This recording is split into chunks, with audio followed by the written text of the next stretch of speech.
اعوذ باللہ من الشیطان الرجیم بسم اللہ الرحمن الرحیم السلام علیکم ورحمۃ اللہ وبرکاتہ۔ مجلس اتحاد المسلمین کے اراکین اسمبلی، صدور معتمدین، اراکین بلدیہ، معزز حاضرین اکرام، میرے بھائی مسجد ہے، آپ میرے کو دیکھنے آئے تو میں چلے جاؤں گا، اگر آپ سننے آئے تو بیٹھیے۔ میں کوئی فلم سٹار نہیں ہوں، نہ کوئی اللہ کا ولی ہوں کہ میرے کو دیکھنے سے کچھ فائز ملیں گا آپ کو۔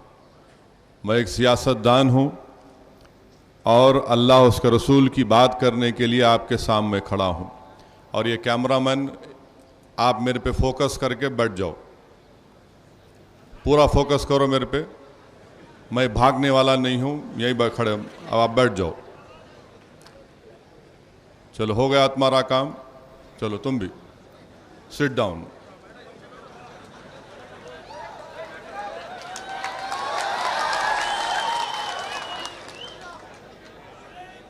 بسم اللہ الرحمن الرحیم۔ میرے عزیز دوستوں اور بزرگوں، ماہ مبارک کا یہ آخری جمعہ، ماہ مبارک رمضان کے آخری جمعے میں آپ اور ہم پہنچ چکے ہیں۔ دیکھتے ہی دیکھتے یہ ماہ مبارک کی گھڑیاں ختم ہو رہی ہیں۔ آج 27واں روزہ ہے۔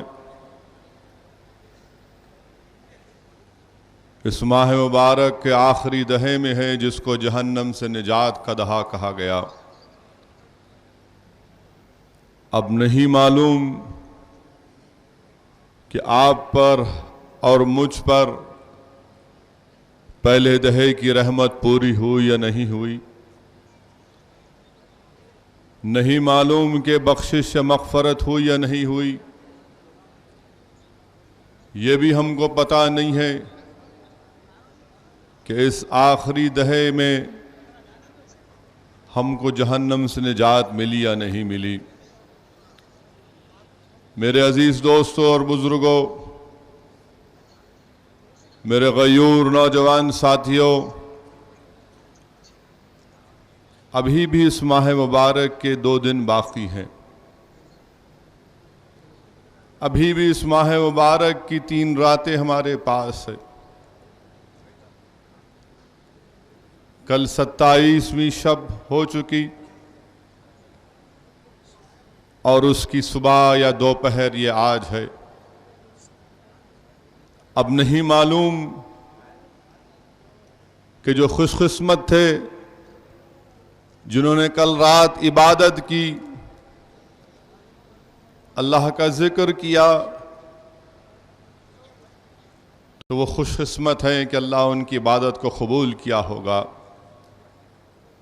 جو بد قسمت تھے جنہوں نے فسق اور فجور میں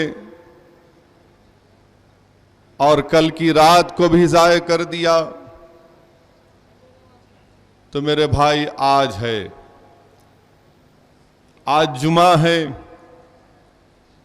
اور جمعے میں بعد نماز عصر کے کیسا وقت آتا ہے، رسول رحمت صلی اللہ علیہ وسلم نے فرمایا کہ اللہ ہر دعا کو قبول کرتا ہے۔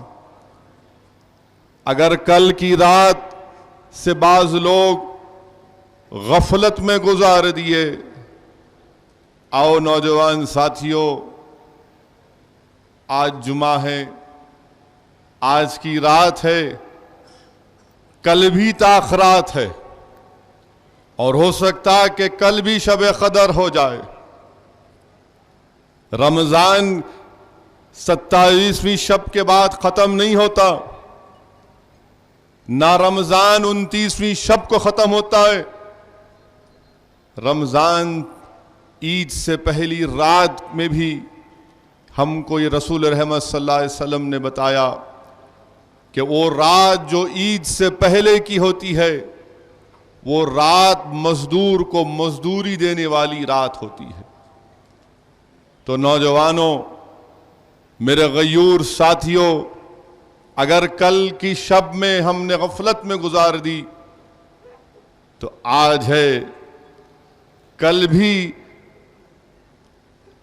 رات کی شب ہے، اور اگر ہم شب قدر کو تلاش کریں گے کل رات تو تاخرات کل کی رات ہے۔ میرے عزیز دوستو اور بزرگوں، یقیناً ماہ رمضان ہم سے رخصت ہو رہا ہے۔ جس طرح مکہ مسجد کے خطیب اور امام نے اپنے خطبے میں کہا کہ الوداع یا رمضان، الوداع یا رمضان، وہ ماہ مبارک ہم سے رخصت ہو رہا ہے جس میں افطار کے وقت ہمارا رزق بڑھا دیا گیا تھا، وہ ماہ مبارک ہم سے رخصت ہو رہا ہے جس میں ہمارے مسجدوں کو اللہ نے اس کی نورانیت میں اضافہ کر دیا تھا، وہ ماہ مبارک ہم سے رخصت ہو رہا ہے جس میں جہنم کے دروازوں کو بند کر دیا گیا تھا، وہ ماہ مبارک ہم سے رخصت ہو رہا ہے جس میں جنت کے دروازوں کو کھول دیا گیا، وہ ماہ مبارک ہم سے رخصت ہو رہا ہے جس میں شیطان کو زنجیروں سے جکڑ دیا گیا، وہ ماہ مبارک ہم سے رخصت ہو رہا ہے جس میں ایک نفل کی عبادت کرنے پر فرض کا ثواب ملتا ہے، وہ ماہ مبارک ہم سے رخصت ہو رہا ہے جس میں ایک فرض ادا کرنے پر 70 گنا اس کا اضافہ ثواب ہم کو ملتا ہے۔ اب سوال یہ پیدا ہوتا ہے کہ کیا ہم نے اپنے قلب کو، اپنی فکر کو، اپنی سوچ کو، اپنی آنکھوں کو، اپنے کان کو، اپنے جسم کے اعضاء کو اللہ کے تابع کیا یا نہیں کیا؟ اس ماہ مبارک میں ہم کو عبادت کی ٹریننگ دی گئی، اس ماہ مبارک میں ہم کو قرآن کی تلاوت کی ٹریننگ دی گئی، اس ماہ مبارک میں ہم کو صبر کی ٹریننگ دی گئی، اس ماہ مبارک میں ہم کو رات میں اٹھ کر شب بیداری کرنے کا سلیقہ سکھایا گیا۔ اب سوال یہ پیدا ہوتا ہے کہ کیا ہم نے ان تمام چیزوں کو اپنے قلب پر، اپنے سوچ پر، اپنی فکر پر، اپنی آنکھ پر، اپنے کان پر، اپنی زبان پر، ان جسم کے ان اعضاء پر کتنا اس کا اثر ہم نے چھوڑا؟ اور اگر آپ جاننا چاہتے ہیں کہ میں نے اپنا رمضان کیسے گزارا تو شیخ احمد سرندی رحمت اللہ علیہ، مجدد الفتانی رحمت اللہ علیہ اپنے مکتوبات میں لکھتے ہیں جس کو یہ پہچاننا ہے کہ اس کا رمضان کیسے گزرا، وہ آنے والے 11 مہینے میں اگر شب بیداری کرتا رہے گا، نماز کی پابندی کرتا رہے گا، اللہ کے آگے روتا رہے گا، گڑ گڑاتا رہے گا، بھیک مانگتا رہے گا، تو سمجھو اس پر اس نے صحیح رمضان میں عبادت میں اپنا وقت گزارا۔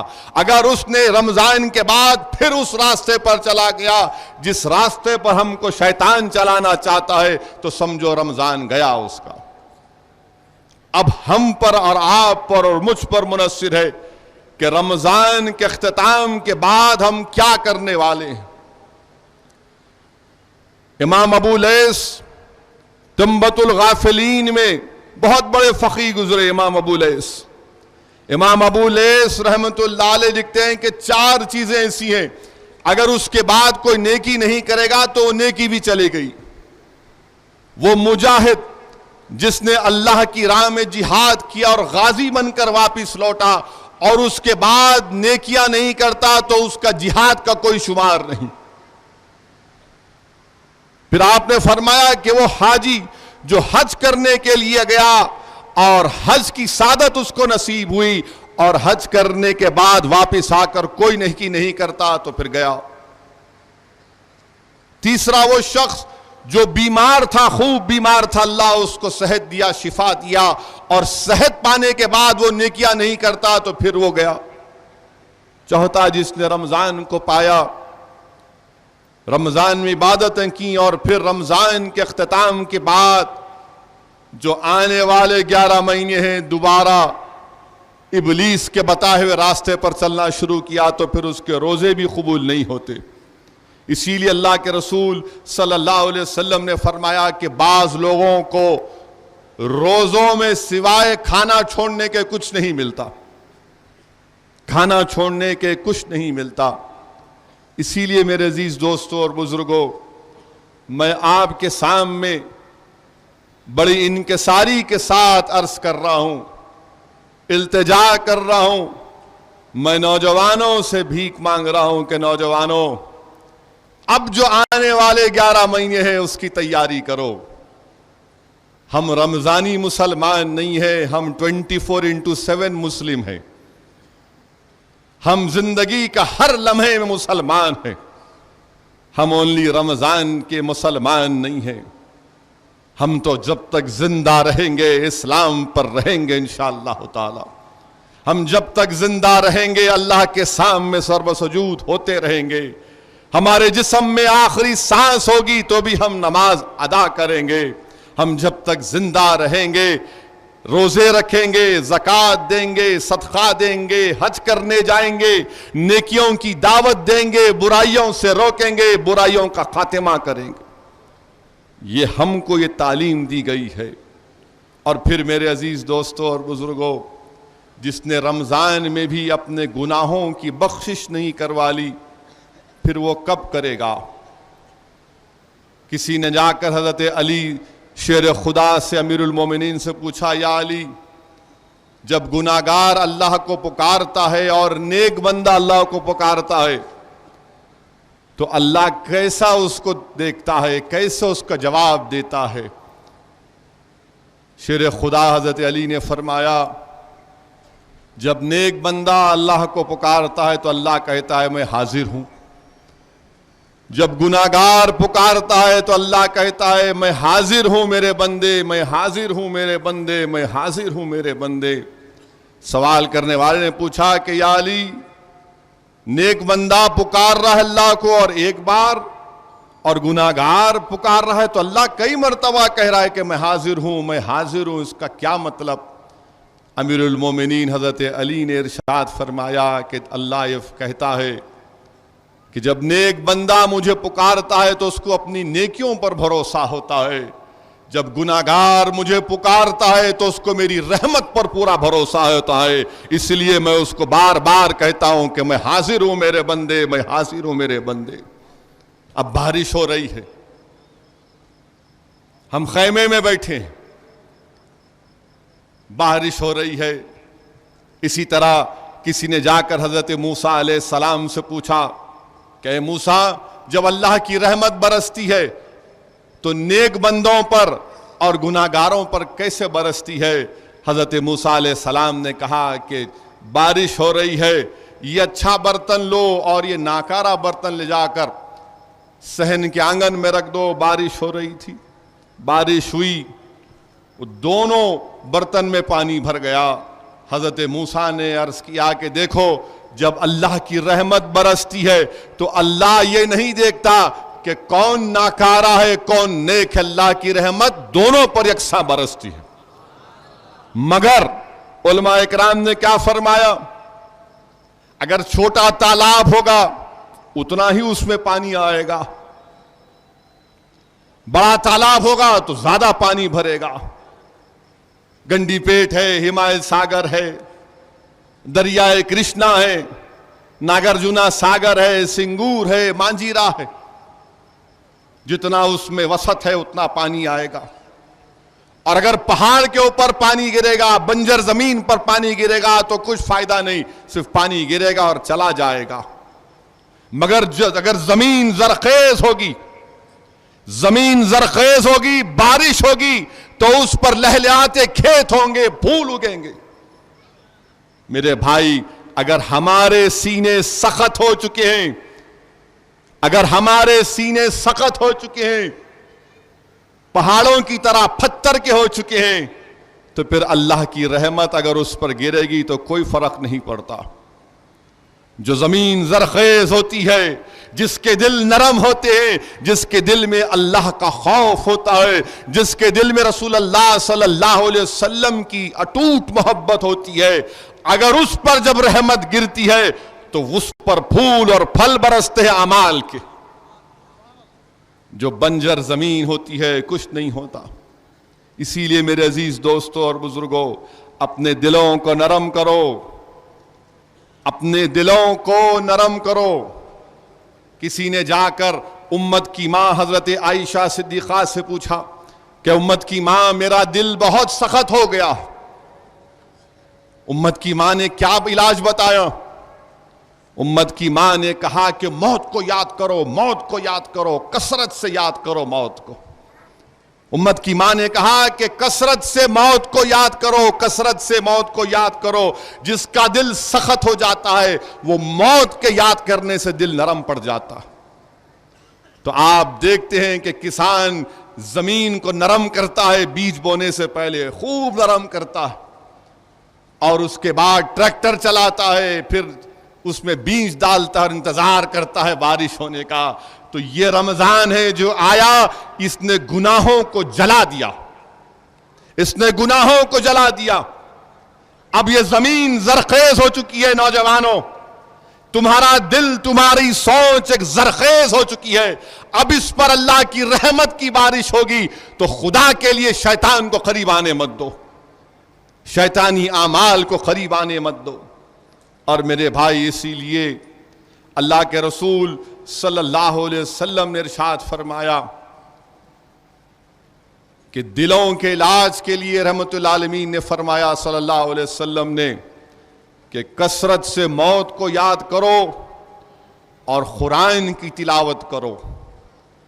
کل کی رات بھی شب قدر ہو سکتی ہے، کل کی رات بھی تاخرات ہو سکتی ہے. جو نوجوان یہ سمجھ رہے ہیں کہ میں نے کل کی رات مسجد میں جا کر عبادت کر لی، الحمدللہ میں نے وہاں پر مسجد میں جا کر قرآن پڑھی، رات بھر نفل نماز پڑھی، تراویح پڑھی، تہجد پڑھی، ویری گڈ. مگر اگر تم یہ سمجھ رہے ہو کہ کل کی رات کو چھوڑ دوں گا تو یاد رکھو غلط ہے. جو مسلمان یہ سمجھ رہا ہے کہ میں نے 27 کی رات شب میں عبادت کر لی، اب 29 کی شب کو خالی 4 رکعت پڑھ کے بھاگنا ہے، نہیں. کیوں نہیں؟ اس لیے نہیں کہ اگر تم اپنی عبادت پہ بھروسہ کر رہے ہو یہ غلط ہے. تم اپنی عبادت پر بھروسہ نہیں کر سکتے، تم کو اور ہم کو اللہ کی رحمت پر بھروسہ کرنا ہے. جو مسلمان اپنی عبادت پر بھروسہ کرتا ہے گیا، نہیں معلوم وہ قبول ہوگی یا نہیں ہوگی. بخاری کی حدیث ہے کہ حشر کا میدان ہوگا، روزے پھینکے جائیں گے، نمازیں پھینکی جائیں گی منہ پر. میرے بھائی، اللہ کی رحمت پر بھروسہ کرنا، اللہ کی رحمت پر بھروسہ کرنا ہے. اور کل کی رات تاخرات ہے، وہی جستجو، وہی جذبہ، وہی تیزی کے ساتھ مسجد کو جانا ہے اور مسجدوں کو آباد رکھنا ہے. یہ موٹر سائیکلوں پر بیٹھ کر چکر مارنا نہیں ہے ٹینک بنڈ کے، کہ ٹینک بنڈ پر چلے گئے. آج کل نئے نئے مقامات نکل رہے ہیں. آؤٹر رنگ روڈ پہ نوجوان موٹر سائیکل بھگا رہا ہے، 10 لاکھ 9 لاکھ کی موٹر سائیکل کرائے پہ لیتے ہیں. آؤٹر رنگ روڈ پر بغیر ہیلمٹ کے، پہلے تو اجازت نہیں ہے موٹر سائیکل کی، بھگاتے ہیں، دوڑاتے ہیں. کئی اس میں نوجوان مر بھی جاتے ہیں. میرے بھائی، میں ان ماں باپ سے التجا کر رہا ہوں جن کو اللہ نے دولت دی ہے، اپنے نوجوان بچوں کی جانوں کو ایسی طرح گنوانے مت دو. یہ قوم کا ثاثہ ہے، یہ نوجوان ہمارا مستقبل ہے. ان کو آؤٹر رنگ روڈ پر موٹر سائیکلیں چلا کر کئی نوجوانوں نے اپنی جانیں دے دی. ان کو روکو، آپ ان کو سمجھاؤ، آپ ان کی صحیح تربیت کرو. ذمہ داری ماں باپ کی ہے. اور نوجوانوں، میں تم سے بھی کہہ رہا ہوں، تم قوم کے مستقبل ہو. تم اس طرح سے اپنی جان نہیں گنوا سکتے.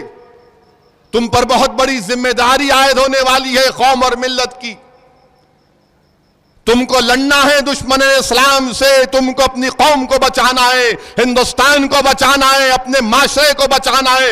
تم کو بڑے ہو کر، قابل ہو کر، نیک ہو کر اپنی ماں باپ کی خدمت کرنا ہے. نوجوانوں، تمہاری زندگی کا مطلب آؤٹر رنگ روڈ پر موٹر سائیکل بھگانا نہیں. تمہاری زندگی کا مقصد نوجوانوں رات ہوئی کی ٹھیٹی ٹھاٹا کرتے ہوئے کہ گھنٹے تک موٹر سائیکل دوڑانا نہیں. تمہاری زندگی کا مقصد کچھ اور ہے. اللہ تم سے کچھ اور کام لینا چاہتا ہے. تم کو مجاہد بننا ہے، تم کو اللہ کا ولی بننا ہے، قطب بننا ہے، تم کو اللہ کے ابدالوں میں تمہارا شمار ہونا ہے۔ تم اپنا وقت اس دنیا کی رنگ ریلیوں میں ضائع نہیں کر سکتے۔ نوجوانوں، تمہارا مجھ پر حق ہے، میرا تم پر حق ہے، تم دولت ہو اس قوم کی، اور ہم اپنی دولت کو ضائع ہونے نہیں دے سکتے۔ میرے عزیز دوستوں اور بزرگوں، میں آپ سے عرض کر رہا تھا کہ کل کی تاخرات ہے، اس میں بھی شب قدر کو تلاش کرنا ہے، اور شب قدر کو چھپا کر اس لیے رکھا گیا کہ اگر معلوم ہو جاتا تو لوگ، خوش قسمت لوگ عبادت کر لیتے، اور جس کو نہیں معلوم ہوتا اور فسق و فجور میں اپنا وقت گزار دیتے تو ان پر عذاب آ جاتا، اور اللہ کی رحمت اس کے عذاب پر سے زیادہ ہے۔ اسی لیے علماء کرام حدیث شریف میں آیا کہ شب قدر کو چھپا کر رکھا گیا۔ اللہ کے رسول صلی اللہ علیہ وسلم اپنے گھر سے نکلے کہ بتانے کہ شب قدر کب ہے، تو دیکھا کہ دو لوگ لڑ رہے تھے، اللہ کے رسول صلی اللہ علیہ وسلم خاموش ہو گئے۔ تو لڑو مت، اپنے معاشرے میں لڑنے کے لیے ہم نہیں آئے، ہم لڑنے کے لیے نہیں آئے۔ اختلافات اگر ہیں تو اس کو ختم کرو، اگر اختلافات ختم نہیں ہو سکتے تو اس نہج پر اس کو مت لے کر چلے جاؤ کہ قتل کر دو کسی کا۔ یاد رکھو، جو مسلمان یا پھر کسی انسان کا غیر ضروری قتل کرتا ہے، اللہ سبحانہ و تعالی حشر کے میدان میں جب وہ مقتول آ کر اللہ کے عرش کے سامنے اسی حالت میں کھڑا ہوگا اور کہے گا، اللہ یہ فلاں نے مجھے قتل کیا تھا، میرا اس کا بدلہ دے دے، تم کیا کرو گے؟ جو لوگ معصوم لوگوں کو قتل کر رہے ہیں، ڈرو اللہ سے۔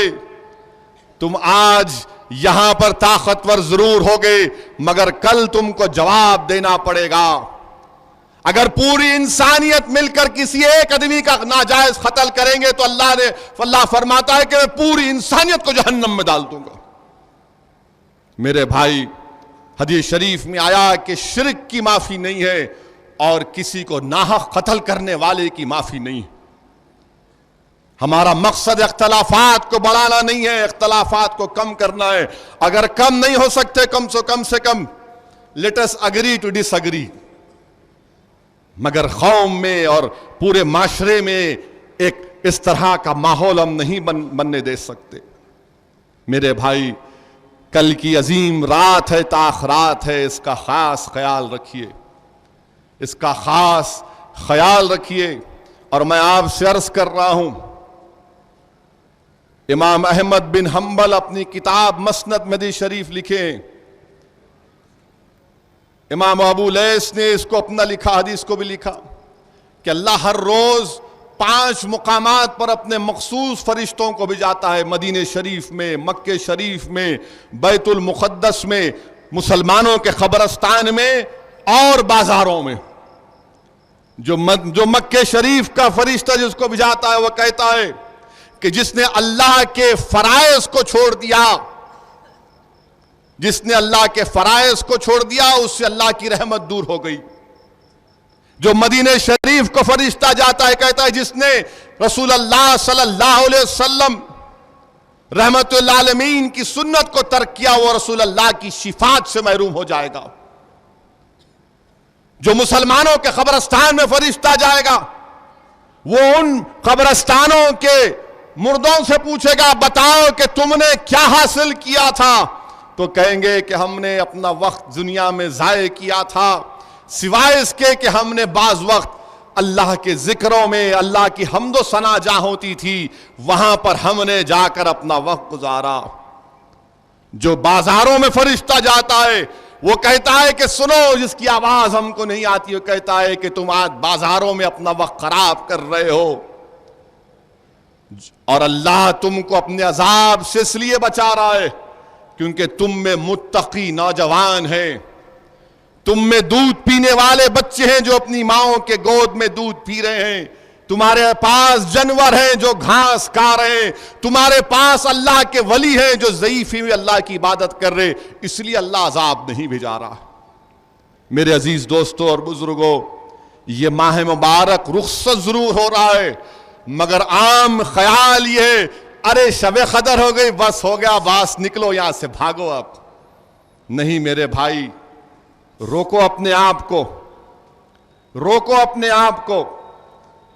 رمضان کے ابھی 3 دن باقی ہیں، اور میں آپ سے عرض کر رہا تھا کہ اگر دل اگر سخت ہو جاتے ہیں، رحمت العالمین نے ارشاد فرمایا کہ موت کو یاد کرو، کثرت سے یاد کرو. اس لیے اللہ قرآن کریم میں سورہ آل عمران میں 2 مرتبہ 2 مقامات پر فرمایا کہ تم کو موت اس وقت تک نہیں آئے گی جب تک اللہ طے نہیں کر لے گا. موت کا وقت مقرر ہے. اللہ فرماتا ہے کہ جو دنیا سے اجر چاہتے ہیں ان کو اجر دیا جائے گا، جو آخرت کی نعمتیں چاہتے ہیں ان کو آخرت کی نعمتیں دی جائیں گی. اور اللہ فرماتا ہے کہ اللہ شکر گزار بندوں پر اور نعمت فرمائے گا. سورہ آل عمران میں ایک اور جگہ پر علماء کرام نے اس کا ترجمہ کیا آیات کا کہ ہر نفس کو موت کا مزہ چکھنا ہے. کامیاب وہ ہے جو حشر کے میدان میں جہنم سے جس کو نجات مل گئی. سورہ نساء میں اللہ ایک مقام پر فرماتا ہے کہ اگر تم خلوں میں بھی جا کر بیٹھو گے تو موت تمہارے پاس وہاں پر بھی آئے گی. تم خلے میں بھی جا کر بیٹھو گے تو موت وہاں پر آئے گی. سورہ المومنین میں اللہ فرماتا ہے کہ تم کو مرنا ہے. سورہ المومنین میں ایک مقام پر اللہ فرماتا ہے کہ اے منکروں کی جب روح نکالی جاتی ہے تو کہتے اللہ دنیا میں ہم کو واپس جانے دے، ہم جا کر نیک اعمال کریں گے. اللہ کہے گا ہرگز نہیں، ہرگز نہیں، اب تم برزخ میں رہو گے حساب کتاب سے پہلے تک. سورہ عنکبوت میں اللہ فرماتا ہے کہ جو لوگ اللہ سے ملنے کے امیدوار ہیں تیار ہو جاؤ، تمہارا وقت آئے گا. اللہ سب جاننے والا ہے، اللہ سب سننے والا ہے. سورہ جمعہ میں، سورہ محمد میں، سورہ نوح میں اللہ فرماتا ہے موت کے بارے میں کہ ملک الموت آئیں گے اور تمہاری روح کو قبض کریں گے، تمہاری روح کو قبض کریں گے. اللہ سورہ محمد میں، سورہ جمعہ میں فرماتا ہے کہ تمہاری روحوں کو قبض کیا جائے گا، اللہ کی بارگاہ میں اس کے سامنے پیش کیا جائے گا، جہاں پر تمہارے اعمال، تمہارا کچا چٹا پورا کھول دیا جائے گا. میرے بھائی، موت حقیقت ہے. جس طرح زندگی ایک حقیقت ہے، موت بھی حقیقت ہے. اور موت کیا ہے؟ جسم اور روح کے درمیان کوئی چیز ہے تو موت ہے. اور موت کیا ہے کہ ایک گھر سے دوسرے گھر کو منتقل ہو جانا. مومن فنا ہونے کے لیے نہیں آیا ہے، مومن فنا ہونے کے لیے نہیں آیا. مستدراک جو حدیث کی ایک مشہور کتاب ہے، خلیفہ عمر ابن عزیز نے یہ کہا کہ موت کیا ہے؟ ایک گھر سے دوسرے گھر کو جانا. اور مومن فنا نہیں ہوتا. ترمذی شریف کی حدیث میں اللہ کے رسول صلی اللہ علیہ وسلم نے ارشاد فرمایا کہ اگر لذتوں کو توڑنا ہے تو موت کو یاد کرو، کثرت سے موت کو یاد کرو. بخاری کی حدیث ہے، رسول اللہ صلی اللہ علیہ وسلم نے ارشاد فرمایا، عبداللہ ابن عمر روایت کر رہے اور فرما رہے کہ رحمت العالمین میرے قریب آئے، میرے کھندے پر اپنا ہاتھ مبارک کر کہا کہ دنیا میں ایک سائل، ایک مسافر کی طرح رہو اور اپنے آپ کو مردہ سمجھو. میرے بھائی، زندگی کی حقیقت موت ہے، یاد رکھو. اگر کوئی یہ سمجھ رہا ہے کہ وہ ایسی کیا کہہ رہا ہے، موت کے بارے میں کہہ رہا ہے، ہاں میں تم کو ایک حقیقت، تلخ حقیقت کے بارے میں بیان کر رہا ہوں. مجھے بھی موت آئے گی، تم کو بھی آئے گی. صلاح الدین اویسی کو بھی موت آئی، عبد الواحد اویسی کو بھی موت آئی. اس عظیم مسجد کے آستانے میں جو یہ قبریں ہیں عمراؤں کی، ان کو موت آئی. ٹیپو سلطان شہید کو موت آئی. سب کو موت آئے گی. کوئی موت سے بچنے والا نہیں ہے، یاد رکھو. اسی لیے رسول اللہ صلی اللہ علیہ وسلم نے فرمایا کہ عقل مند وہ ہے جو موت کو یاد کرے اور موت کے بعد آنے والی زندگی کی تیاری کرے. رسول اللہ صلی اللہ علیہ وسلم نے فرمایا عقل مند وہ ہے جو موت کی تیاری کرے، نفس سے بدلا لے. اور آقا نے فرمایا کہ نادان وہ ہے جو نفس کے مطابق اپنی زندگی گزارے اور بہت زیادہ تمنائیں کریں۔ ایک صحابی رسول نے فرمایا کہ تم جتنا موت کو یاد کرو گے اتنا تقویٰ پیدا ہوگا، اتنے گناہیں تمہارے معاف ہوتے جائیں گے۔ اللہ کے رسول صلی اللہ علیہ وسلم مسجد کو جا رہے ہیں، ہنسی کی آواز آئی۔ رسول اللہ صلی اللہ علیہ وسلم نے پوچھا کہ ان ہنسی کو توڑنے کی وجہ تم کو بتاؤں؟ صحابہ نے پوچھا بتائیے۔ اللہ کے رسول نے فرمایا کہ موت کو یاد کرو، موت کو یاد کرو۔ رسول اللہ صلی اللہ علیہ وسلم جا رہے ہیں اور گفتگو سنتے ہیں، گفتگو یہ ہو رہی کہ فلاں شخص بڑا اچھا تھا۔ اللہ کے رسول رک کر پوچھتے ہیں بتاؤ کیا وہ موت کو یاد کرتا تھا؟ صحابہ فرماتے نہیں یا رسول اللہ۔ تو رسول اللہ صلی اللہ علیہ وسلم فرماتے ہیں کہ پھر وہ ان جیسا نہیں۔ ایک اللہ کے ولی نے کہا کہ خبر میں تقویٰ لے کر جاؤ، خبر میں تقویٰ لے کر جاؤ، خبر میں تقویٰ لے کر جاؤ اور اپنے نفس کو بھوکا رکھو تاکہ موت کے بعد اس کو راحت مل سکے، اپنے نفس کو تھکاؤ تاکہ موت کے بعد اس کو نعمت مل سکے، اپنے نفس کو دنیا سے دور رکھو تاکہ موت کے بعد اس کو کامیابی مل سکے۔ میرے عزیز دوستوں اور بزرگوں، موت ایک تلخ حقیقت ہے۔ اللہ کے رسول صلی اللہ علیہ وسلم نے صحابیوں سے فرمایا کہ بنی اسرائیل کے واقعات کو پڑھو۔ پھر ایک بنی اسرائیل کے واقعے کو آقا نے فرمایا اور کہا کہ بنی اسرائیل میں لوگ جمع ہوئے اور قبرستان میں گئے، 2 رکعت نماز پڑھی اور اللہ سے دعا کی کہ پروردگار ہم کو ایسے آدمی سے ملا دے جو اس کی موت، جب اس وقت اس کو موت آئی اس کی تکلیف کو بیان کر سکے۔ اللہ نے ان کی دعا کو قبول کی۔ قبر سے ایک شخص نکلا، اس نے کہا کہ مجھے مر کر 100 سال ہو چکے ہیں مگر میں اب تک موت کی تکلیف کو نہیں بھولا ہوں۔ طبرانی کی حدیث ہے، رحمت العالمین صلی اللہ علیہ وسلم نے ملک الموت سے پوچھا کہ کیا آپ کے ساتھی نہیں ہیں؟ کیا آپ کے کوئی ساتھی نہیں ہے؟ تو ملک الموت نے کہا ہاں رسول اللہ صلی اللہ علیہ وسلم میرے ساتھی ہیں۔ میرے ساتھی کون ہے؟ ضعیفی ہے۔ میرے ساتھی آنکھوں کا رنگ بدلنا ہے، میرے ساتھی بالوں کا رنگ بدلنا ہے، میرے ساتھی بیماری ہے۔ اور یہ سن کر کوئی نہ سمجھے کہ آئی ایم ینگ، میں نوجوان ہوں، ابھی میرے پاس اتنی طاقت ہے، میں اتنے ایکسرسائز کرتا ہوں، میں ابھی 25 سال کا ہوں، میں ابھی 40 سال کا ہوں، میرے کو ابھی بہت لمبا جانا ہے۔ نہیں نہیں میرے بھائی، رسول اللہ صلی اللہ علیہ وسلم نے کیا فرمایا؟ جو لوگ یہ سمجھ رہے ہیں نوجوان جو ہیں، جو صحت مند ہیں کہ نہیں میں فٹ ہوں مجھے کچھ نہیں ہوگا، رسول اللہ صلی اللہ علیہ وسلم نے فرمایا کہ تم کو موت تمہارے پیشانی کے پسینے سے بھی آ سکتی ہے۔ تم کو موت تم کو پیشانی کے پسینے سے بھی آ سکتی ہے، تو تیار رہو، تیار رہو، یہ حقیقت ہے، یاد رکھو۔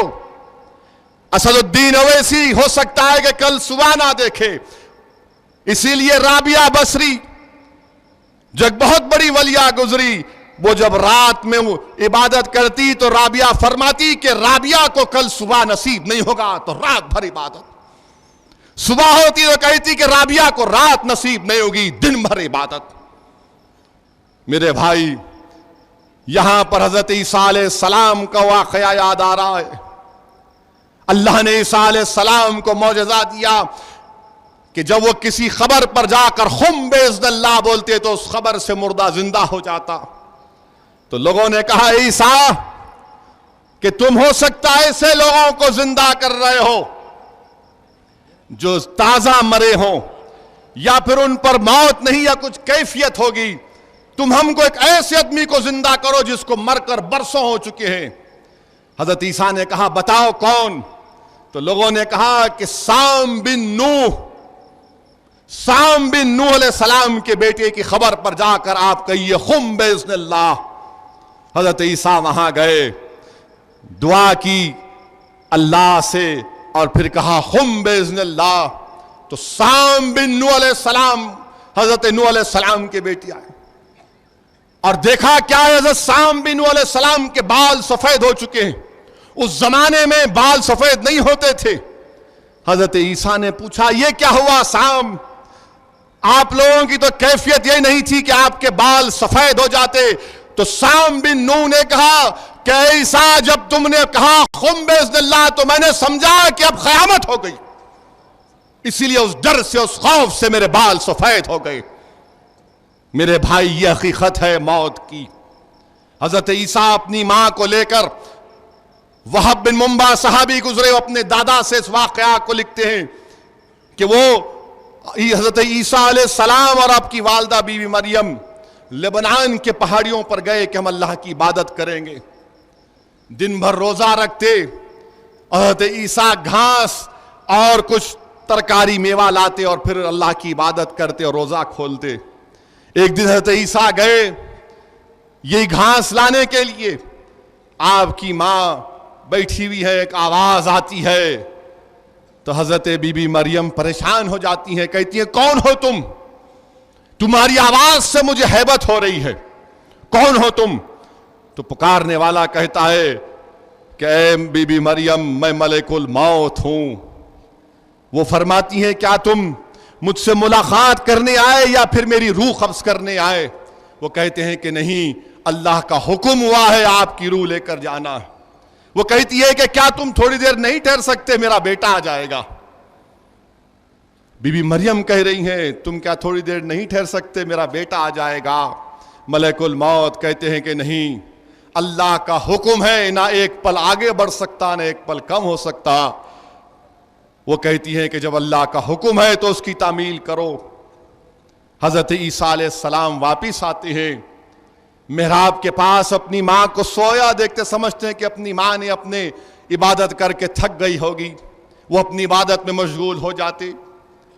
افطار کا وقت آتا، ماں نہیں اٹھتی. وہ ہلکی آواز میں کہتے کہ اماں جان اٹھیے، افطار کا وقت ہے. پھر ماں کا احترام، خاموش ہو جاتے ہیں، اپنی عبادت میں لگ جاتے ہیں. رات ہو جاتی ہے، آدھی رات ہو جاتی ہے، پھر اپنی ماں سے پکارتے کہ اماں جان اٹھیے. افطاری بھی نہیں ہوئی، وہ بھی افطار نہیں کرتے. صبح ہو جاتی ہے. حضرت عیسیٰ اپنی ماں کے قریب جا کر، اپنے ماں کے قریب جا کر پکارتے ہیں کہ اماں جان اٹھیے، صبح ہو چکی ہے، صبح ہو چکی ہے، اللہ کی عبادت کرنا ہے. اور جب آواز آتی ہے کہ نہیں عیسیٰ یہ اب دنیا میں نہیں رہی، تو عیسیٰ علیہ السلام رونا شروع کر دیتی ہیں کہ کون مجھے تنہائی میں ہمت دے گا، کون مجھے تسلی دے گا اس دنیا میں، کون میری عبادت میں میرا ساتھ دے گا. حضرت عیسیٰ یہ بول بول کر روتے ہیں تو پہاڑ ہلنا شروع ہو جاتے، فرشتے رونا شروع کر دیتے، اللہ وہی بھی جاتا. پھر حضرت عیسیٰ علیہ السلام اس بستی میں جاتے ہیں اور جا کر لوگوں سے کہتے ہیں کہ دیکھو میری ماں کا انتقال ہو گیا، میری مدد کرو تدفین میں. تو لوگ کہتے ہیں کہ نہیں، اس جگہ پر تو بہت سانپ بچھو ہیں، ہم نے 200 سال سے جانا وہاں پر چھوڑ دیا.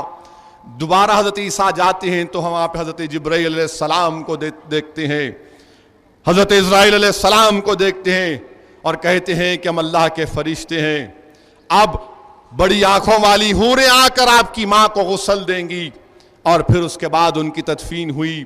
قبر کے پاس حضرت عیسیٰ کھڑے ہو کر کہتے ہیں یا اللہ میں نے اپنی ماں سے ملاقات نہیں کی، تو اب میری ماں سے بات کرنے کا مجھے موقع دے دے، تو اپنی میری ماں سے بات کرنے کا موقع دے دے. اللہ ان کی دعا کو قبول کرتا.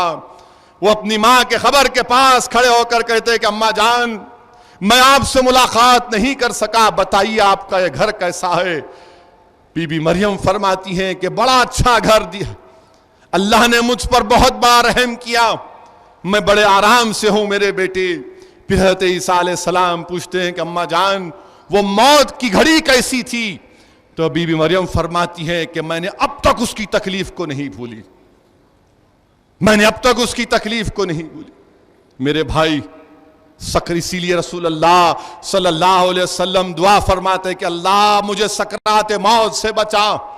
بلکہ سرکار اپنی امت کو دعوت دے رہے ہیں، تعلیم دے رہے ہیں کہ تم بولو کہ اللہ مجھے سکرات موت سے بچائے اور عذاب قبر سے بچائے. میرے بھائی رسول اللہ صلی اللہ علیہ وسلم کی سنت ہے، بلکہ تعلیم دی جا رہی ہے کہ سکرات موت سے اللہ کی پناہ طلب کرو، عذاب قبر سے اللہ کی پناہ طلب کرو.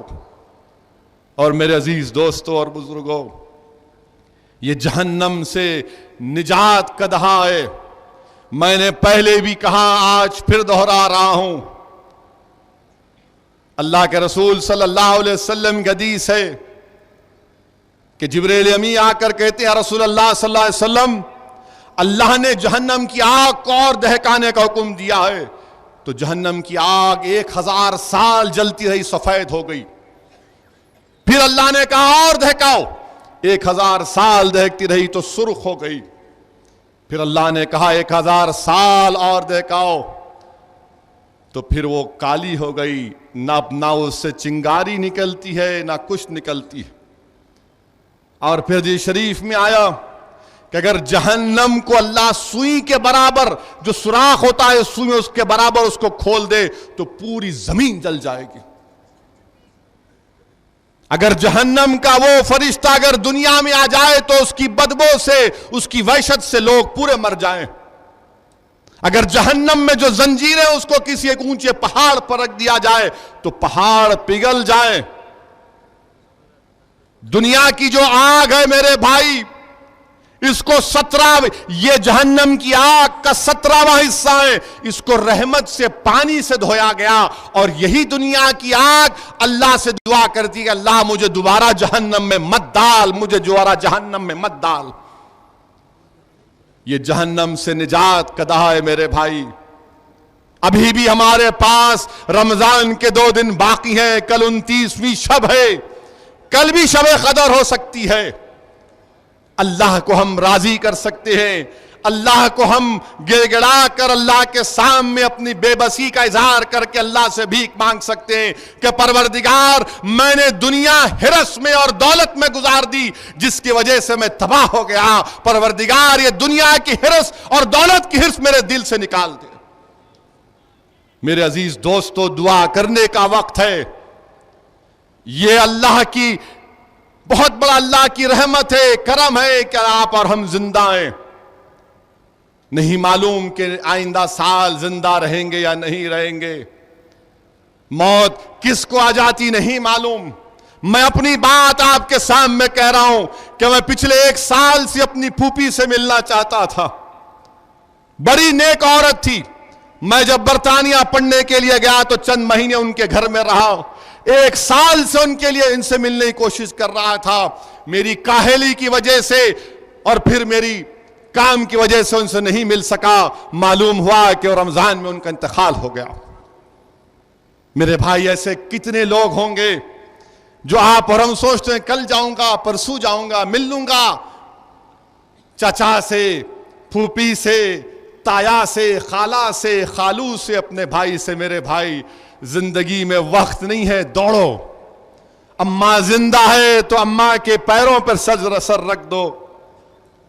محبوب الہی نظام الدین اولیاء مجھے یاد آ رہے ہیں کہ محبوب الہی جب کبھی چاند دیکھتے، ہر مہینے کا نیا چاند، تو اپنی اماں کے پاس جا کر اپنے ماں کے سر پر، پیروں پر اپنا سر رکھ دیتے۔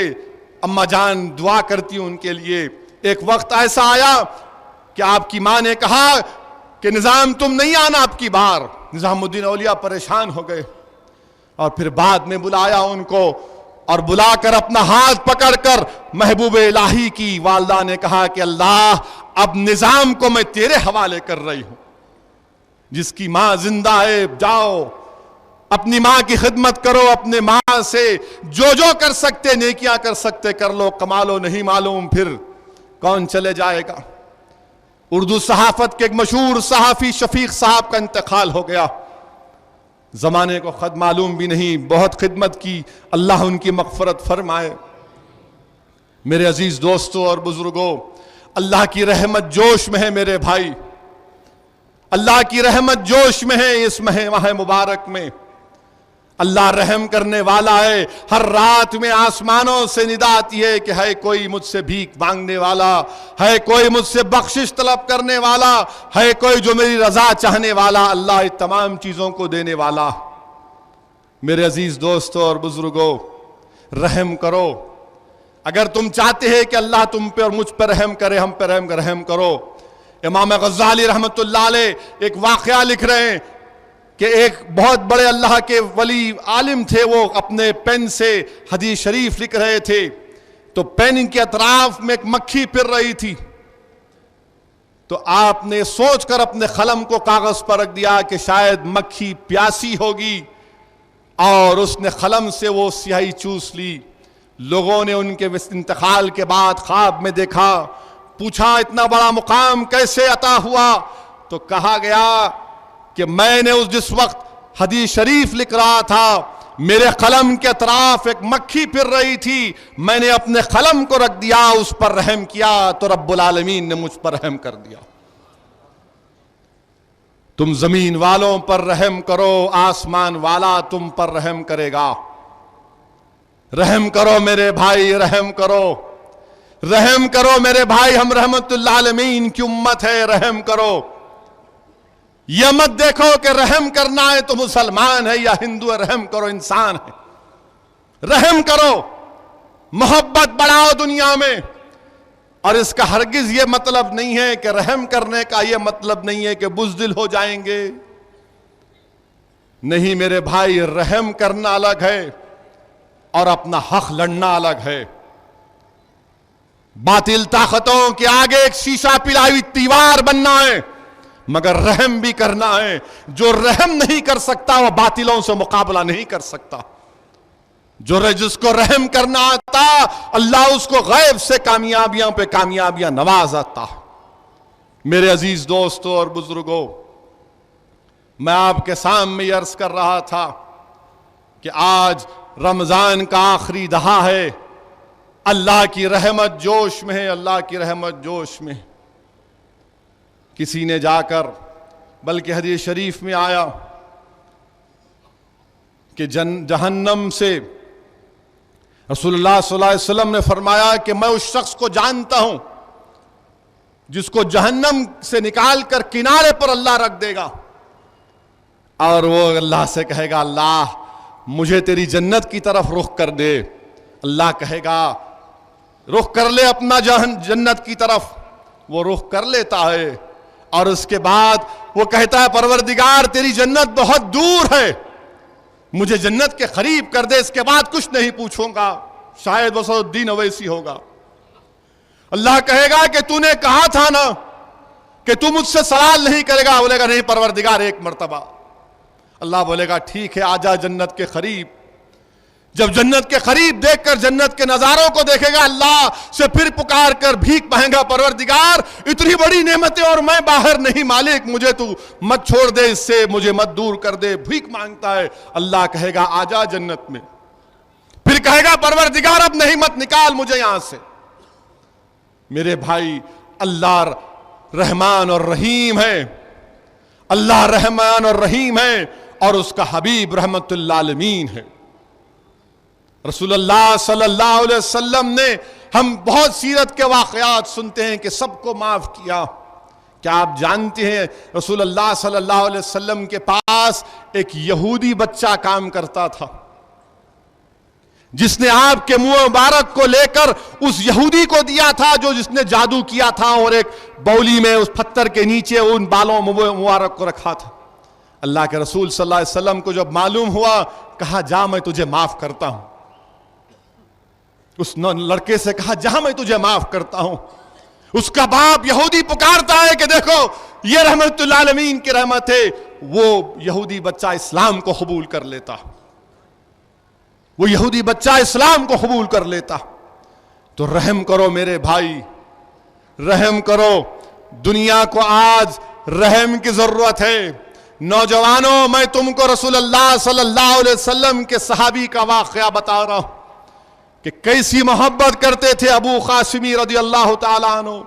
آپ کی شادی ہوئی 9 ہجری میں تبوک پر رسول اللہ صلی اللہ علیہ وسلم گئے، آپ گھر میں بیٹھے ہوئے ہیں، ٹھنڈا پانی آپ کے سامنے ہے اور آپ کے گھر میں گرمی ہے اور مٹھی کے اوپر پانی چھنکا جا رہا ہے، گرم گرم کھانا رکھا ہے۔ ابو قاسمی ذہن میں اس بات کو لاتے ہیں کہ میرے آقا غزوہ تبوک میں ہے، ان کے پاس کچھ نہیں ہے، سب چھوڑ کے نکل جاتے ہیں۔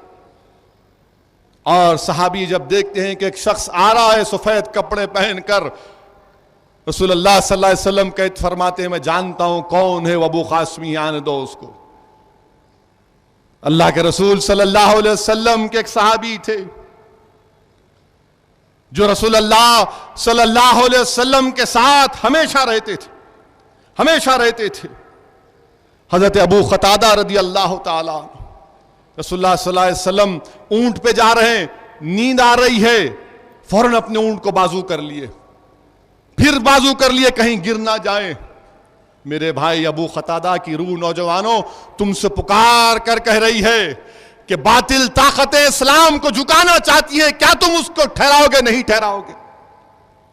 نوجوانوں ابو قتادہ کی روح تم کو پکار کر کہہ رہی ہے کہ دیکھو ہم نے اپنی زندگیوں میں اللہ کے رسول صلی اللہ علیہ وسلم سے اتنی محبت کی کہ آقا اونٹ پر ہیں اور اگر نیند آ رہی ہے تو ہم بازو اب کھڑے ہو جاتے، اونٹ کو بازو کر لیتے۔ نوجوانوں آج اسلام کو جھکانے کی کوشش کی جا رہی ہے، تو نوجوانوں تم اسلام کو جھکنے دے گے یا تم کھڑے ہو جاؤ گے اسلام کے لیے؟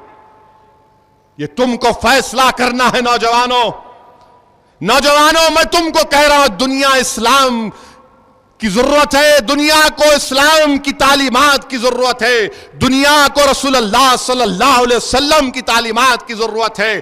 دنیا روحانیت کی پیاسی ہے، دنیا کو صدیق اکبر کی صداقت کی ضرورت ہے، دنیا کو فاروق اعظم کی عدالت فاروقی کی ضرورت ہے، دنیا کو عثمان غنی کی سخاوت کی ضرورت ہے، دنیا کو شیر خدا حضرت علی کی شجاعت کی ضرورت ہے۔ تو ریگزار کربلا سے آواز آ رہی ہے کہ دنیا کو حسین کی شہادت کی ضرورت ہے، کربلا سے اہل بیت کی روح تم کو پکار کر کہہ رہی ہے کہ کیا تم باطل طاقتوں کے خلاف اٹھو گے؟ نہیں اٹھو گے؟ میرے عزیز دوستوں اور بزرگوں، میں ان نعروں کی ضرورت نہیں ہے، ہر بار کوئی بات کہہ دیے نعرے مار دیے، نہیں، اپنے جذبات پر قابو رکھو اور میں جو کچھ کہہ رہا ہوں سوچو اس پر، اپنی زندگی میں ایک تبدیلی لاؤ، ایک انقلاب برپا کرو، سوچ و فکر میں تبدیلی پیدا کرو، پہچانو دنیا کو، پہچانو دنیا کو۔ آج ہمارا معاملہ کیا ہے؟ کوئی بابا اگر بول دیے کہ ایسا کرنا تو بابا کے پیچھے دوڑ جاتے۔ ٹپا چبوترا میں ایک بچے کی شادی ہوئی، بچی کا نکاح ہو گیا تو بچے والوں کے کوئی ایک ڈسکو ڈینسر بابا ہے، وہ بولے نہیں اس کے آنکھیں جو ہے نا، وہ بچی کی آنکھیں ذرا کیا بولے بابا کچھ بولے، بچی کی آنکھیں ویسے ہے تو ختم ہو جاتا۔ آپ اندازہ نہیں کر سکتے، شادی خانے سے دولہا اٹھ کے بھاگ گیا۔ ہنسنے کی بات نہیں ہے، ہوا یہ۔ مجھے کسی نے فون کر کے کہا، میں فوراً اے سی پی کو بات کیا، ملا اے سی پی صاحب یہ ایسا واقعہ ہوا، آپ کو معلوم؟ حضرت پولیس کو کچھ نہیں معلوم، کچھ بھی نہیں معلوم، کیا معلوم بیچاروں کو؟ میں نے کہا مجھے معلوم ہوا، ذرا پکڑنا۔ بولے سر بالکل ایکشن لیں گے۔ میں نے ایکشن نہیں، ری ایکشن ہونا۔ پہلے بابا کو پکڑنا، آپ اس بابا کو لانا اور لا کے آپ کی خاطر کرنا۔ پولیس کی مہمان نوازی تو ساری دنیا میں مشہور ہے، مگر افسوس کہ صرف ہم ہی ان کے مہمان بنتے ہیں۔ ہم سیاستدان، مجلس اتحاد المسلمین یا مظلوم قوم کے نوجوان ان کی مہمان نوازی کا شکار ہو جاتے ہیں اور کبھی موت کی آغوش میں جا کر سو جاتے ہیں۔ کبھی کورٹ کو لا رہے تو ہتھیار چھیننے پر گولیاں مار کر ان کو شہید کر دیا جاتا۔ خیر وہ بابا کو لائے، بابا کو لا کر پوچھے، بابا سے ادارہ جو کرنا ہے کرے۔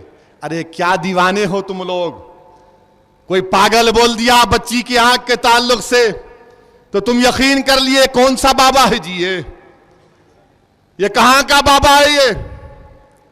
میرے بھائی ایسے باباؤں سے، ایسے ڈھونگیوں سے، یہ جادو ٹونا کرنے والوں سے بچو۔ اور ایک بات معلوم ہوئی، افضل گنج کے پاس کوئی لال ہے، سنا؟ لال بولتا ہوں میں پانی سے علاج کرتا ہوں، میرے لال میں تیرا پانی پانی کر دوں گا. یاد رکھ میرے پاس زمزم کا پانی ہے, پھینکوں گا نہ جلیں گا. ٹھہرو جی. لال کے بارے میں بات کر رہے تو انہوں چراغ پا ہو جا رہے. لال کو ذرا کالا کرو نا. اچھا ہماری پولیس صرف ہمارے لالوں کو پکڑ رہی, ان کے لالوں کو کیوں نہیں پکڑ رہی؟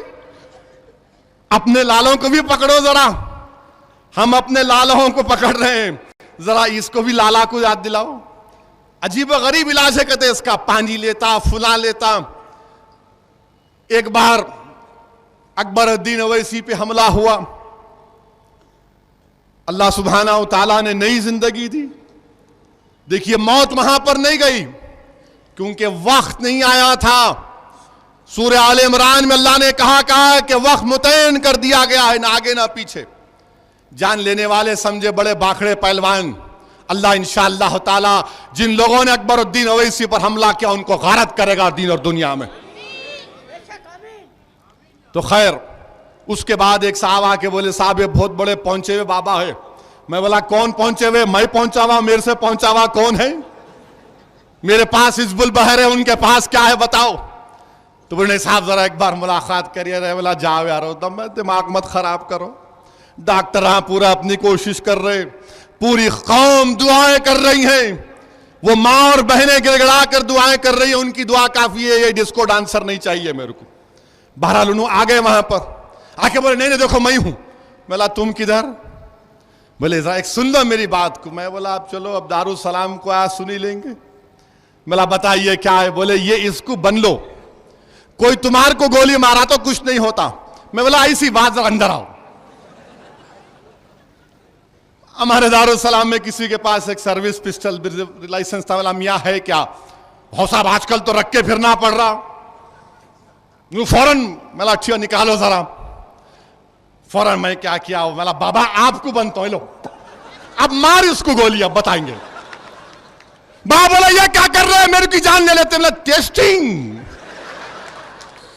ٹیسٹنگ. آپ بچ گئے تو میں پہنتا ہوں, تم مر گئے تو میں کہیں کو پہنوں. ارے نہیں نہیں نہیں. ملا بھاگ, دکھنا نہیں یہاں پہ پھر تو. بولے ارے تو سب سے بڑا جادوگر ہے. ارے میں گرو گھنٹال ہوں. بولا بھاگ یہاں سے. اچھوں کے جادو اتار دیا, تو میرے سے آ کے بول رہا. میرے بھائی یہ کفر ہے, یہ کفر ہے, کفر ہے. ان کے پاس مت جاؤ, اللہ کے سامنے سر جھکاؤ, گھر میں سورہ بقرہ پڑھو. ہاں اللہ کے ولی ہیں, ان کے پاس جاؤ, ان سے دعا کراؤ, جو تم سے پیسہ نہیں لیں گے, جن کو دیکھ کر, جن کے چہروں کو دیکھ کر تم کو اللہ اللہ اللہ یاد آئے گا. یہ لوگوں کو دیکھ کے دل بولتا بھاگ بھاگ بھاگ. اب ہم پولیس سے بول رہے ذرا یہ لال کو دیکھو آپ کے, یہ لال بہت رنگ رنگلیا کر رہا ہے, انہیں زیادہ کرنے سے پہلے ذرا اس کو بجاؤ.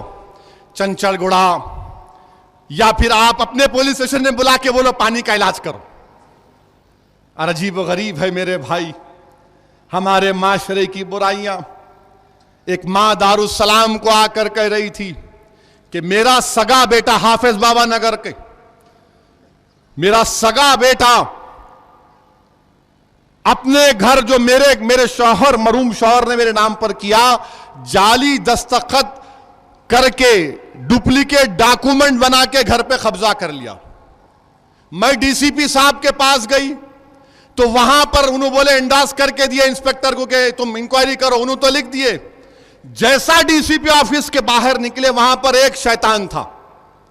وہ بولا ارے وہاں کہیں کیوں جاتے, میں کرا دیتا ہوں. وہ بیچاری مجبور ماں تھی, کہا 2 لاکھ روپے چاہیے. یہ بیچاری اماں جو ہے قرضہ لی جا کر 2 لاکھ روپے, 2 لاکھ روپے لے لی اور اس کو دی. وہ آ کے بولی کیا کروں اسد صاحب, 2 لاکھ روپے اس کو دی. میرا امام کہیں کو بیٹھے دارالسلام میں, کیوں دیا ایسے ذلیلوں کو؟ اب وہ کیا کیا, وہ ایجنٹ, وہ شیطان کا بچہ, نام نہیں لے رہا ہوں, میری آواز اس تک جا رہی ہے, بیٹا پیسے واپس کر دے ورنہ خلوت کے جلسے میں تیرا نام بول دوں گا میں لوگوں کے سامنے. وہ جا کے اس کے بیٹے سے بولا تو بھی 2 لاکھ دے. ایسے لوگ ہو چکے ہیں. بچو میرے بھائی, کیسی اولاد ہے, جو اپنے مرحوم باپ کی جائیداد سے اپنی ماں کو محروم کر دیتے ہیں. کیا کرو گے تم؟ کل نہیں جائیں گے اللہ کے پاس، کل جواب نہیں دیں گے اللہ کے پاس، کل اللہ کے پاس حساب کتاب نہیں ہوگا. کیا کرو گے وہ زمین لے کر؟ ارے تو اپنی ماں کو دھوکہ دے رہا ہے جو 9 مہینے تجھے اپنی پیٹ میں رکھی. تو اپنی ماں کو دھوکہ دے رہا ہے جو تجھے پالی پوسی تکالیف اٹھائی. ارے تو اس ماں کو دھوکہ دیا ظالم جس نے کئی رات تیرے لیے کھڑے ہو کر گزارا ہوگا. ارے سنبھل جا سنبھل جا سنبھل جا. حضرت موسیٰ علیہ السلام سے اللہ نے کہا ہے موسیٰ جو میرا نافرمان ہوتا ہے اور ماں باپ کا فرما بردار ہوتا ہے میں اس کو فرما برداروں کی لسٹ میں اس کا نام لکھتا ہوں. یعنی اللہ کا نافرمان ہے مگر ماں باپ کا فرما بردار ہے.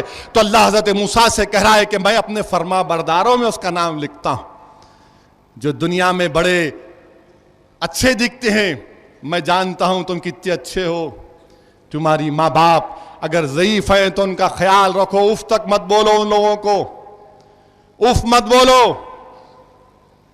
اور علماء نے لکھا کہ ہر گناہ کی سزا اللہ آخرت میں دے گا مگر ماں باپ کی نافرمان کی سزا اللہ دنیا میں دے گا. میرے بھائی یہ جو ہمارے ماں باپ اگر کسی کے زندہ ہیں خوب خدمت کرو.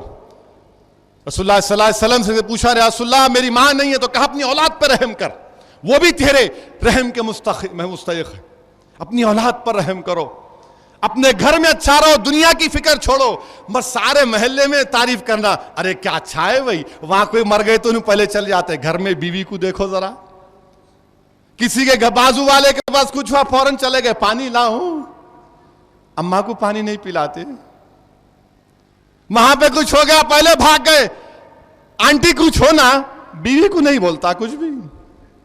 بیوی کیا کرنا تیری، سارے دنیا میں پھریں گے سب کی خوش آمد تاری. ارے گھر میں ہیرو بنو رے، پہلے گھر میں ہیرو بنو. اپنی بیوی بولنا کہ ہاں میرا ہیرو آ گیا. مرینو کیا نہیں محلے والے بولنا ہیرو آ گیا ہے، ڈال دیا اینا کیک اپنا کالر چڑھا لیے اب آ گئے. نہیں میرے بھائی یہ نہیں چلنے والا. اور میں ہاتھ جوڑ کے آپ سے بول رہا ہوں پلیز یہ سیلفی کو روک دو بھائی. عجیب و غریب آج کل کا ماحول بنا ہوا ہے. ہمارے پاس ایک تہذیب کا حصہ ہے دکن کا السلام علیکم. آج کل کیا ہو گیا السلام علیکم کیا بولتا ہے سیلفی. ارے میلا کیا ایک 2-3 بار تو ڈر گیا میں، کیا کر رہا نہیں یہ سیلفی لے رہا ہوں.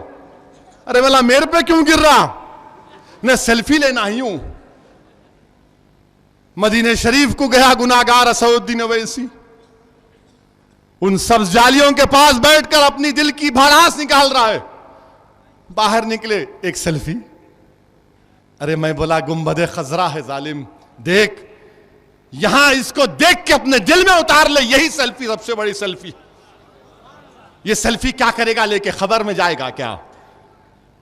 عجیب ماحول ہے آج کل.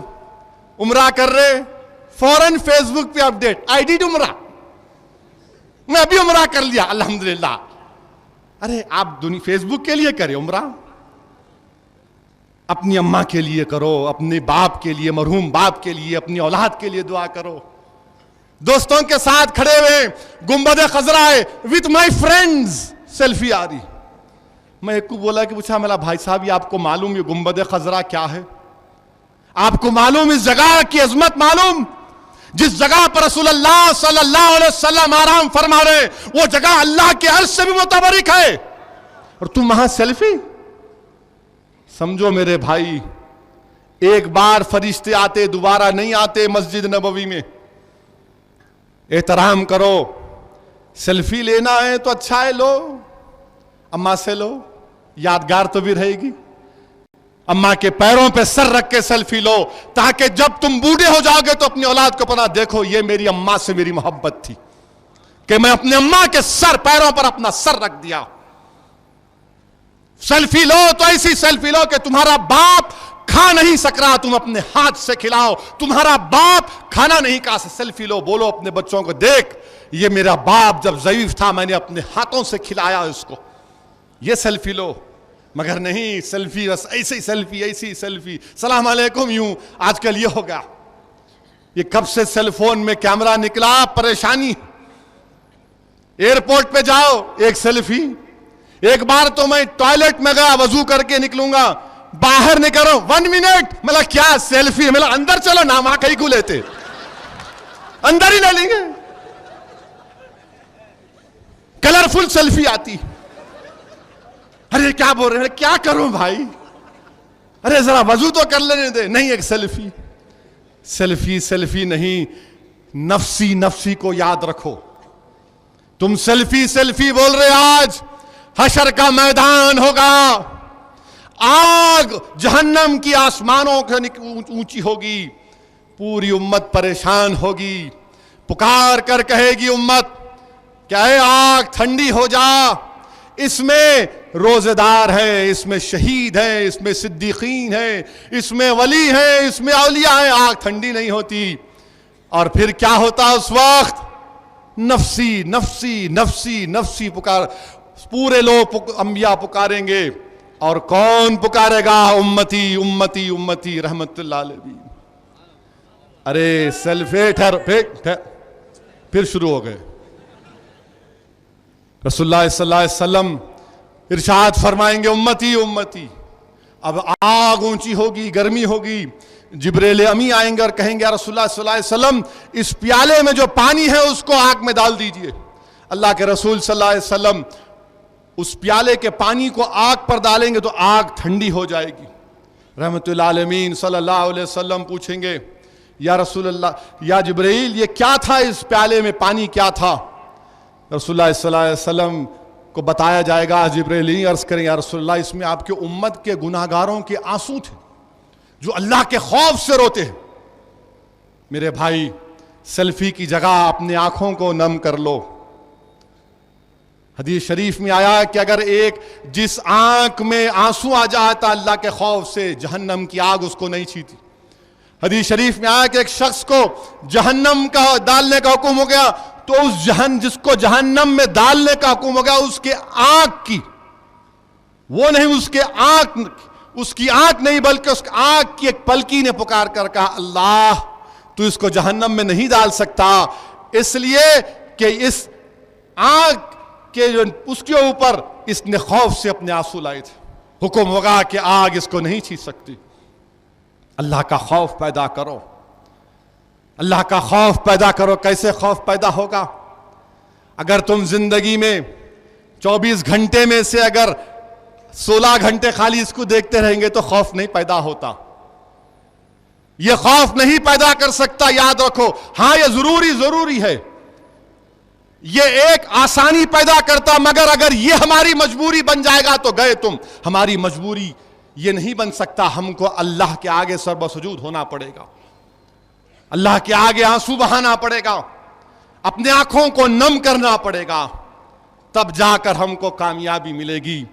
میرے بھائی، اللہ رحمان اور رحیم ہے. میں نے حدیث شریف کو پہلے بھی بیان کیا، پھر سے بیان کر رہا ہوں، اور جب تک زندگی باقی رہے گی بیان کروں گا. کیونکہ جب کبھی حدیث شریف پڑھتا ہوں تو ایسا لگتا ہے کہ شاید ان دو میں سے قصر الدین اویسی ہوگا. جب جہنم سے آخری 2 لوگوں کو نکالا جائے گا اور اللہ کے سامنے پیش کیا جائے گا، اور اللہ فرشتوں سے کہے گا کہ جاؤ دوبارہ ان کو جہنم میں ڈال دو. ایک شخص دوڑے گا اور ایک شخص ٹھہرا رہے گا. جو دوڑ رہا تھا اللہ حکم فرمائے گا فرشتوں کو اس کو لے کر آؤ. دوبارہ اس کو لایا جائے گا اور پھر اللہ اس سے مخاطب ہوگا، بولا کہ آج تو ابھی کہہ رہا تھا کہ جہنم بڑی تکلیف دے، کیا ہوا؟ وہ کہے گا پروردگار دنیا میں تو تیرا حکم تعمیل نہیں کیا، آج موقع ملا تو تیرا حکم تعمیل کر رہا ہوں. اللہ کی رحمت جوش میں آئے گی. اللہ کہے گا کہ آج بھی میری رحمت سے مایوس نہیں ہے، اس کو جنت میں رکھ دو. دوسرے سے اللہ مخاطب ہو کے بولے گا اپنی شان کے مطابق کہ تیرے دل میں خیال نہیں آیا کہ تو میرا حکم کی تعمیل کرے. وصف الدین اویسی ہوگا، کہے گا پروردگار یہ تیری شان کریمی اور رحیمی کے خلاف ہے کہ تو جس کو جہنم سے نکال دے دوبارہ جہنم میں ڈال دے. تو لا تقنطوا من رحمت اللہ کہنے والا ہے, میں تیری رحمت کا محتاج ہوں. اللہ کہے گا یہ آج بھی ہماری رحمت کا محتاج ہے اور امید رحم ہے, اس کو لے جا کے جنت میں ڈال دو. میرے عزیز دوستوں اور بزرگوں, اللہ رحمان اور رحیم ہے, اس کا حبیب رحمت اللہ عالمین ہے. اللہ کی رحمت جوش میں ہے. مسلمانوں, اللہ سے بھیک مانگو, اللہ سے بھیک مانگو, اللہ سے گڑ گڑا کر اللہ سے مانگو, پروردگار معاف کر دے. اللہ دینے والا ہے. لوگ, میں تم کو کہہ رہا ہوں, اللہ سے مایوس مت ہو. جب حساب کتاب ہو جائے گا, جنت جس کو عطا کر دی جائے گی, جب وہ لوگ دیکھیں گے کہ جہنم میں ایسے لوگ ہیں جن کو جانتے, اللہ سے کہیں گے اللہ اس میں اسد الدین اویسی بھی ہے, اس میں اسد الدین اویسی ہے, اس میں جاننے والے ہیں. تو اللہ ان نیک بندوں ولیوں کی بات کو سنے گا, کہے گا کہ ٹھیک ہے تم جس کو جانتے نکال لو. وہ نکال لیتے ہیں, پھر آ کر کہیں گے اللہ ایسے بھی لوگ ہیں جن کو ہم جانتے ہیں جو نمازی تھے, روزگار تھے. اللہ کہے گا کہ دیکھو ان کے سینے میں 1 دینار برابر ایمان ہے, ان کو بھی نکال لیا جائے گا. پھر آ کر اللہ سے رحم کریں, بھیک مانگیں گے, پروردگار ایسے لوگ بھی ہیں جن کے سینوں میں نصف یعنی آدھا دینار برابر ایمان ہے. اللہ حکم فرمائے گا میری رحمت جوش میں نکال لو. پھر جا کر کہیں گے اللہ بعض ایسے لوگ بھی بہت سے جن کے پاس کوئی ایمان نہیں ہے. اللہ فرمائے گا کہ میرے انبیاؤں نے, رسولوں نے شفاعت کی, میرے ولیوں نے شفاعت کی, اب میں اپنی شان کریمی اور رحیمی کا اظہار کروں گا.